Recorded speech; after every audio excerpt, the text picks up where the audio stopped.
Bienvenida, bienvenido a esta inmersión que hacemos hoy en el sintoísmo.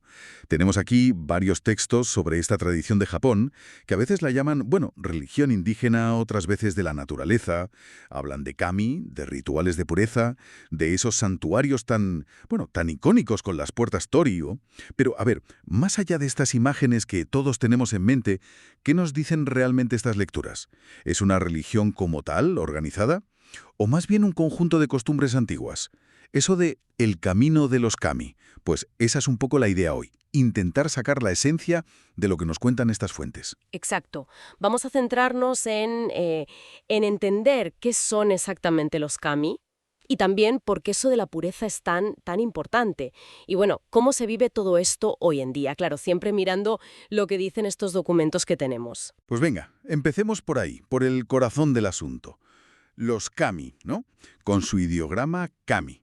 Lo que entiendo de esto es que no son dioses, ¿eh? Claro. Todopoderosos, al estilo occidental, digamos. Son más bien como entidades. Espíritus. Fuerzas que están en la naturaleza, en sitios especiales como cascadas, rocas, incluso en objetos, ¿no? Y ojo, que se habla de 8 millones de kami, que, bueno, suena infinito, ¿no? Te cambia un poco la perspectiva. Totalmente. Es una visión muy animista, ¿sí? El mundo está como imbuido de lo sagrado. Y lo interesante que señalan estos textos es que los kami no son solo buenos, pueden ser benévolos, pero también destructivos. Por eso son tan importantes los rituales, para buscar la armonía con ellos, pedir favores o, bueno, apaciguarlos. Incluso dicen que los humanos, al morir, pueden volverse kami, venerados como ancestros protectores. Ya, esa idea de buscar la armonía me lleva a otro punto que veo que resaltan mucho. La dualidad pureza e impureza. Hara y Kegare. Parece que esto es fundamental, ¿verdad? ¿Cómo funciona esto exactamente? Sí, es crucial. El kegare, la impureza, se asocia con cosas como la muerte, la enfermedad, la sangre. O sea, situaciones que rompen un poco la vitalidad, la normalidad. Y la purificación, el jara, no es tanto para limpiar un pecado moral, como entendemos aquí, sino más bien para restaurar el equilibrio, para devolver la limpieza, la energía vital. Por eso, antes de acercarse a los kami en un santuario, un shinja, ves esos rituales. El temizo, por ejemplo, lavarse manos y boca en la entrada. O bueno, cosas más intensas como el misogi, bañarse en agua fría, a veces bajo cascadas. Entendido. No es pecado, es desequilibrio. Vale. ¿Y los santuarios? Esos 100.000 jinja que mencionan por ahí, son los lugares para eso, para mantener esa pureza y conectar con los kami. Pero, ¿y en el día a día? ¿Cómo se lleva esto a la vida cotidiana? ¿Se ve en las casas, en...? Definitivamente. Las fuentes describen los kamidana. Son como pequeños altares que se tienen en casa, para venerar a los kami de la familia o los protectores locales. También hablan de los amuletos, los ofuda y omamori, que se cogen en los santuarios, para protección, buena suerte, o las tablillas ema, estas de madera donde la gente escribe sus deseos, ¿sabes? Y claro, los festivales, los matsuri, son muy importantes, marcan el ritmo del año, a menudo ligados a la agricultura, a la comunidad, son súper visibles. Ahora, una cosa que me llama la atención leyendo esto es la historia. No parece que el sintoísmo haya estado siempre tan separado, tan definido por sí mismo. Hablan mucho de una mezcla con el budismo. Sí, ese es un punto clave, que los textos detallan bastante bien. Durante siglos hubo lo que llaman Shinbutsu-shugo, o sea, un sincretismo muy fuerte. Los kami y los budas convivían perfectamente. A veces se veía a los kami como manifestaciones de figuras budistas. Y esto cambió, según leemos aquí, en la era Meiji, a partir de 1868. Hubo un movimiento, impulsado por el Estado, para separar las dos tradiciones y crear lo que se llamó el sintoísmo estatal. Claro, usando los santuarios y la figura del emperador, que se consideraba un kami viviente, para fomentar el nacionalismo, ¿no? Una fase que, como indican aquí, pues terminó después de la Segunda Guerra Mundial, y se estableció una separación ya formal entre religión y Estado. Así es. Y aunque hoy estén, digamos, formalmente separadas, la realidad que describen estos textos es que mucha gente en Japón sigue participando en ceremonias de ambas tradiciones. Van a templos budistas y a santuarios sintoístas según la ocasión. Nacimientos, bodas, funerales, los festivales, sin sentir que sea una contradicción. Entonces, si tuviéramos que destilar un poco la esencia de todo esto que hemos leído, el sintoísmo parece ser más bien un conjunto de prácticas, de rituales, ¿no? Una forma de relacionarse con lo sagrado en la naturaleza, en la comunidad, buscando esa armonía, esa pureza, más que una doctrina teológica súper rígida, con un libro sagrado único y tal. Exacto. Y su huella cultural es, bueno, es innegable. Está metida en la vida japonesa hasta el fondo. Lo ves en los festivales anuales, en ciertas costumbres sociales, incluso en cómo se representa la naturaleza en la cultura popular. Has mencionado Ghibli, por ejemplo. Las fuentes incluso comentan cómo la emigración japonesa ha llevado a que haya santuarios sintoístas fuera de Japón. Y para terminar, una reflexión que me surge de todo esto. Si el mundo está, como dicen, lleno de kami, de presencias espirituales, y mantener la pureza, que incluye la limpieza física y del entorno, es vital para la armonía, ¿qué nos podría sugerir esta visión tan ancestral a la hora de pensar hoy en nuestra relación con el medio ambiente? Es una pregunta interesante, ¿no? Ahí queda para darle una vuelta.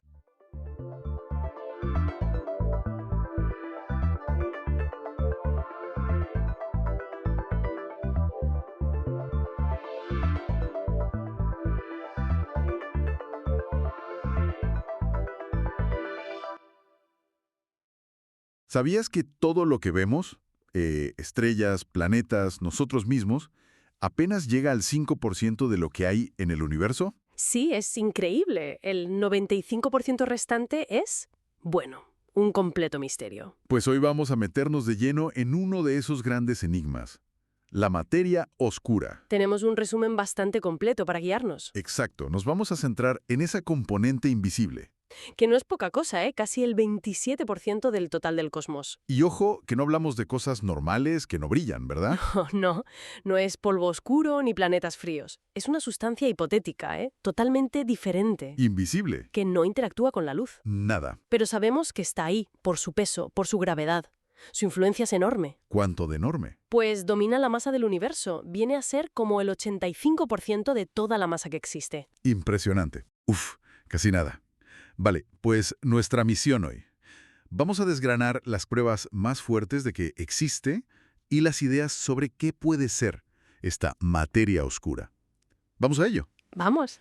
La verdad es que la evidencia viene de sitios muy distintos, pero es muy consistente. ¿Desde cuándo se sospecha esto? Pues fíjate, ya en los años 30, un astrónomo llamado Fritz Zwicky estaba minando el cúmulo de galaxias de Coma Ajá. y notó algo raro. Las galaxias se movían demasiado rápido, mucho más de lo esperado, ¿Demasiado rápido para qué? para la masa que él podía ver. Calculó que hacía falta, bueno, muchísima más masa, unas 400 veces según él al principio, para que la gravedad las mantuviera juntas, 400 veces. aunque luego se ajustara a ese número. Sí, sus cálculos iniciales tenían sus cosillas. Pero la idea central, esa persistió. Falta masa. No vemos suficiente materia para explicar lo que observamos. Y luego, décadas después, llegó otra pista clave, ¿no? Con Vera Rubin. Exacto. En los años 70, ella y otros colegas se pusieron a medir cómo giran las galaxias espirales, las curvas de rotación. Que si solo cuentas las estrellas y el gas que vemos, las estrellas de fuera deberían ir más lentas, como los planetas lejanos del Sol. Eso es, como Neptuno comparado con Mercurio, por ejemplo. Pero lo que midieron fue sorprendente. ¿Qué midieron? Pues que las estrellas de los bordes mantenían velocidades muy altas, casi constantes, o incluso un poco más rápidas. No frenaban como deberían. No. Y la explicación más, digamos, directa y aceptada es que las galaxias están metidas en una especie de halo gigante, Un halo de... de materia invisible, de materia oscura. Su gravedad extra es la que tira de esas estrellas y las mantiene girando tan rápido. O sea que no es solo una cosa rara en un cúmulo, aparece también en galaxias individuales. Precisamente. Y ahí está lo potente. que no es una única observación. Vale. Tenemos efectos parecidos en cómo se mueven las estrellas dentro de galaxias elípticas o en la temperatura altísima del gas que hay entre las galaxias en los cúmulos. Ese gas está tan caliente que necesitaría mucha más gravedad para no escaparse. Más gravedad de la que vemos. Justo. Y luego están las lentes gravitacionales. Ah, sí, cuando la masa curva la luz. Eso es. La gravedad de la materia oscura, aunque sea invisible, curva la luz de objetos que están detrás. Vemos imágenes distorsionadas, arcos. Y eso nos dice cuánta masa hay en medio, aunque no la veamos brillar. Exacto. Y si me apuras, la prueba reina viene del principio del universo. Del fondo cósmico de microondas. El eco del Big Bang. Sí, esa radiación fósil. Sus pequeñísimas variaciones de temperatura, las anisotropías, encajan como un guante con el modelo cosmológico estándar, el lambda CDM. El lambda por la energía oscura y CDM por Cold Dark Matter, materia oscura fría. Correcto. Y lo crucial es que este modelo, que funciona espectacularmente bien para describir el universo a gran escala, necesita esa materia oscura fría. Si la quitas, las predicciones no cuadran con lo que vemos hoy. La estructura del universo, las galaxias, los cúmulos, no se habrían formado como lo han hecho. Entiendo. Y había un ejemplo muy gráfico, ¿no? El cúmulo Bala. Ah, sí. El cúmulo Bala es genial. Es el resultado de un choque brutal entre dos cúmulos de galaxias. ¿Y qué pasó en el choque? Pues lo interesante es que después de la colisión, la mayor parte de la masa total, que la medimos por cómo curva la luz, por las lentes gravitacionales, La materia oscura, principalmente. eso parece, esa masa siguió de largo, como si nada. Pero el gas caliente de los cúmulos, que sí es materia normal y lo vemos en rayos X, Ese sí interactuó. claro, el gas choca consigo mismo por electromagnetismo, se frenó en el centro de la colisión. Ah, y se separaron. El gas caliente se quedó atrás. Mientras que la mayor parte de la gravedad, o sea, la materia oscura, siguió adelante. Una separación física. Es casi como ver la materia oscura indirectamente. Exacto. Demuestra que la gravedad no siempre está donde está la materia que brilla. Hay masa donde no vemos materia normal. Vale. La evidencia parece, bueno, bastante sólida. Viene de muchos ángulos. Pero claro, si aceptamos que está ahí, la pregunta es obvia. ¿Qué demonios es? Esa es la pregunta del millón, sí. Porque ya has dicho que no puede ser materia normal escondida. Correcto. Hay límites muy fuertes por la nucleosíntesis primordial, la formación de los primeros elementos. Sabemos cuánta materia bariónica, protones, neutrones se creó. Y no es suficiente. No, ni de lejos. Tampoco parece que haya suficientes objetos como planetas sueltos o estrellas enanas muy débiles, los machos que se buscaron. Así que la mayoría tiene que ser algo nuevo. Algo no bariónico. Algo que no está en el modelo estándar de la física de partículas que conocemos. Probablemente no. Por eso es tan emocionante y tan difícil. ¿Y cuáles son las ideas principales? Los sospechosos habituales. Pues ha habido varios. Durante mucho tiempo, los favoritos fueron los WIMPs. Partículas masivas de interacción débil. Eso es, partículas hipotéticas más pesadas que un protón que interactuarían muy poco con nosotros, solo por gravedad y quizá por la fuerza débil. ¿Y cómo se buscan? De muchas formas. Con detectores enormes bajo tierra, esperando una rarísima colisión, mirando al espacio por si se aniquilan entre ellas y producen rayos gamma u otras señales, o intentando crearlas en aceleradores como el LHC. ¿Resultados? Pues nada concluyente. Muchas búsquedas, límites cada vez más estrictos, pero ninguna señal clara y confirmada. Si llevamos tanto tiempo buscando WIMPs y no aparecen, ¿pierde fuerza esa idea? Bueno, digamos que los modelos WIMP más sencillos están ahora mismo bajo bastante presión. La gente explora otras opciones. ¿Cómo cuáles? Otra candidata muy interesante son los acciones. Acciones. Suenan ligeros. Ultraligeros. Son partículas que se propusieron para resolver otro problema teórico. Pero resulta que también podrían ser la materia oscura fría.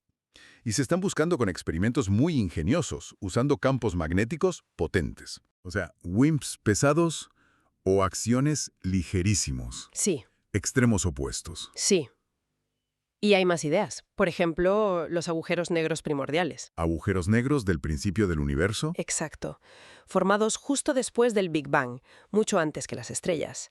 Podrían tener masas muy variadas. ¿Y hay alguna evidencia de esto? Las detecciones de ondas gravitacionales de LIGO y Virgo, de fusiones de agujeros negros, han reavivado un poco el debate. Algunas de esas masas eran inesperadas, pero hay restricciones fuertes de otras observaciones para muchos rangos de masa.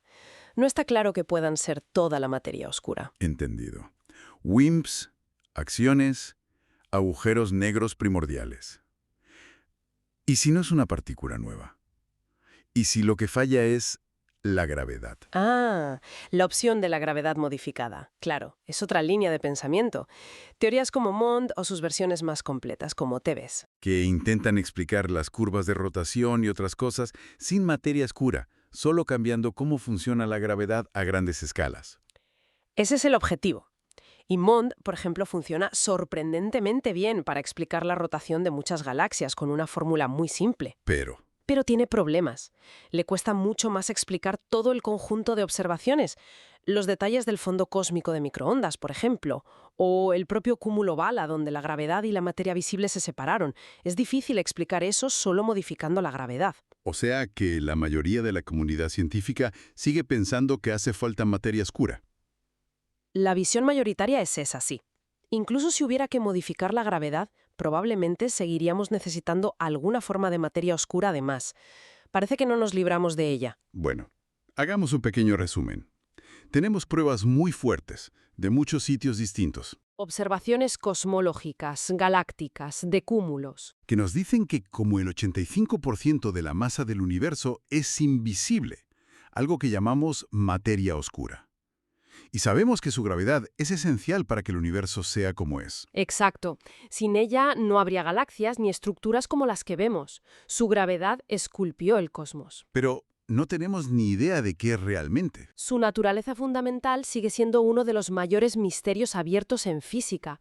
Podrían ser WIMPs, acciones, agujeros negros primordiales o, quién sabe, algo totalmente nuevo que ni imaginamos. La búsqueda sigue, entonces. Intensamente, en laboratorios subterráneos, con telescopios, en aceleradores y con mucha teoría. Y entender qué es clave. No es solo por curiosidad científica. No, claro, es entender de qué está hecho el universo, cómo ha evolucionado y cuál será su destino final. Es fundamental.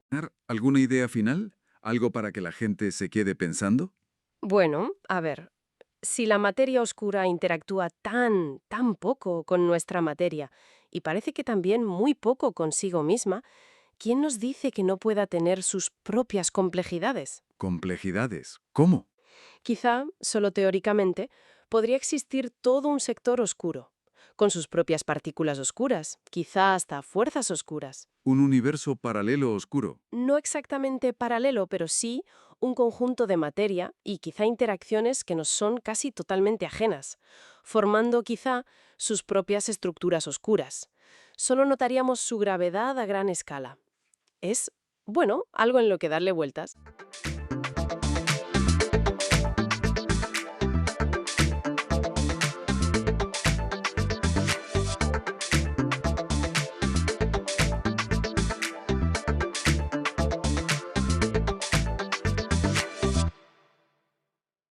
Saludos. Hoy nos adentramos en la figura de Jalal al-Din Rumi, ese poeta y místico persa del siglo XIII. Su influencia es, bueno, increíblemente duradera. Vamos a usar varias fuentes para intentar destilar quién fue y por qué sigue siendo tan relevante hoy. A ver qué sacamos en claro. Pues sí, una figura fascinante, la verdad. Su impacto cruza siglos y geografías. La idea es esa, captar las claves de su vida, de su obra, a partir de lo que sabemos. Y vale, empecemos por situarlo. Nace en 1207, ¿verdad? En Jorasán, Eso es. pleno corazón cultural persa. Las fuentes dudan un poco entre Balsh o Wajsh. Hoy serían Afganistán o Tayikistán. Y no era solo poeta, que es por lo que más se le conoce ahora. Era también jurista. Exacto. Faqih Hanafi, una de las escuelas importantes del Islam suní. Y teólogo, Maturidi, con un enfoque, digamos, bastante racionalista para la época. Y místico sufi, claro. Incluso alguna suelta en turco y griego. Ya apuntaba maneras de... De amplitud, ¿no? Sí, un reflejo de lo que vendría después. Porque en su vida hay un punto de inflexión clarísimo. Pasa de ser un erudito, un maestro respetado, a, bueno, a otra cosa. Y aquí es donde la historia se pone muy interesante. El encuentro con Shams Tabrizi. Shams. En 1244, ese encuentro fue, bueno, el catalizador. Se dice que Shams se convirtió en su maestro espiritual, su amigo íntimo, su todo. Pero Shams desapareció. Desapareció de forma abrupta, sí, hacia 1248, misteriosamente, y eso sumió a Rumi en un duelo tremendo. Pero fíjate, de ese dolor De esa ausencia nació una explosión de poesía lírica. El Diván Shamshe Tabrizi. Exacto. Poemas llenos de pasión, de anhelo místico, de búsqueda de ese amigo perdido, que era también reflejo de lo divino. Y más tarde llegaría su otra gran obra, el Masnavi. El Maznavi o Maznawi, sí, ya con la ayuda de su discípulo Husame Chalabi. Que no es poca cosa, ¿eh? 6 volúmenes, casi 27.000 versos. Una barbaridad. Una obra monumental. A veces le llaman el Corán en persa, que ya te da una idea de la magnitud y la profundidad que se le atribuye. ¿Y qué encontramos ahí dentro? Pues de todo. Es una mezcla increíble de fábulas, de escenas cotidianas, comentarios del Corán, reflexiones metafísicas profundísimas. Empieza con esa imagen tan famosa, la de la flauta de caña. Ah, sí, que llora por estar separada del cañaveral. Exacto. Es el símbolo del alma que anhela su origen divino, su unión con Dios. Esa imagen ya te marca el tono de toda la obra. La búsqueda de la unión con lo divino. El amor, así con mayúscula, ese es el núcleo, ¿no? Totalmente. Y también esa idea de usar el arte como camino espiritual, la música, la danza. Absolutamente. Rumi creía firmemente en el poder de la música, la poesía y la danza, lo que llamaban el samá, como vías para llegar a Dios, para experimentar esa unión. De ahí vienen los derviches giróvagos, ¿verdad? De ahí deriva esa práctica ritual tan conocida de la orden Mevlevi, que fundaron sus seguidores. Ese giro constante no es solo folclore, es una meditación en movimiento. La idea es buscar la aniquilación del ego a través del amor y de ese giro místico, para fundirse con lo divino. Hay unos versos suyos muy conocidos sobre esto. ¿Cuáles? Esos que hablan de la evolución. Morí como mineral, y me convertí en planta. Morí como planta y llegué a la animalidad. Morí como animal y fui hombre. Una visión de ascenso espiritual. ¡Qué imagen más potente! Ahora, una cosa que siempre me ha llamado la atención, las fuentes lo dejan claro. Rumi era un musulmán devoto. Suní, Hanafi, Maturidi. Sin duda. Él mismo lo reafirma. Soy el siervo del Corán mientras tenga vida. Su obra está llena de referencias coránicas, de alabanzas a Mahoma. Su raíz es claramente islámica. Pero entonces, ¿cómo encaja eso con el mensaje tan universalista que se le atribuye siempre? Esa idea de que trasciende las religiones. Pues yo creo que ahí está parte de su genialidad, ¿sabes? No hay contradicción real, sino profundidad. Parte de una fe muy concreta, muy sentida, la islámica. Pero desde ahí, su experiencia mística le lleva a reconocer una verdad, una luz, que él ve reflejada en todas partes. Es famosa esa frase. Las lámparas son diferentes, pero la luz es la misma. Entiendo. O sea, no es que negara su fe, sino que la vivía de una forma tan profunda que encontraba ecos de esa misma verdad en otros caminos. Exacto. Y esa capacidad de ser a la vez tan específicamente musulmán y tan universalmente humano y espiritual es lo que le da esa resonancia tan increíble hoy. Y vaya si resuena. Está traducido a muchísimos idiomas. Dicen que es de los poetas más populares, incluso más vendidos, en sitios como Estados Unidos. Sí, es un fenómeno. Y el legado tangible es enorme. La Orden Mevleví, que sigue activa. Su tumba en Konya, que es un museo y lugar de peregrinación importantísimo. La influencia brutal en la literatura persa, turca, de Asia Central, del Sur. E incluso la UNESCO le dedicó el año 2007 por su 800 aniversario. Un legado vivo, no solo histórico o literario. Su poesía sigue interpelando a muchísima gente. Entonces, para ir cerrando esta exploración, Rumi se nos muestra como una figura poliédrica, ¿no? Erudito islámico, místico sufí y radicalmente transformado, y sobre todo un poeta del amor divino. Un poeta cuya voz, increíblemente, atraviesa 8 siglos. Quizás su legado más potente sea ese. Cómo su poesía, nacida de una experiencia tan íntima y un contexto tan lejano, sigue tocando la fibra universal del anhelo espiritual. Y esto, nos deja una pregunta flotando, ¿no? ¿Qué alquimia secreta tienen esas palabras, escritas en persa en el siglo XIII, para conservar intacto su poder transformador en nuestro mundo de hoy?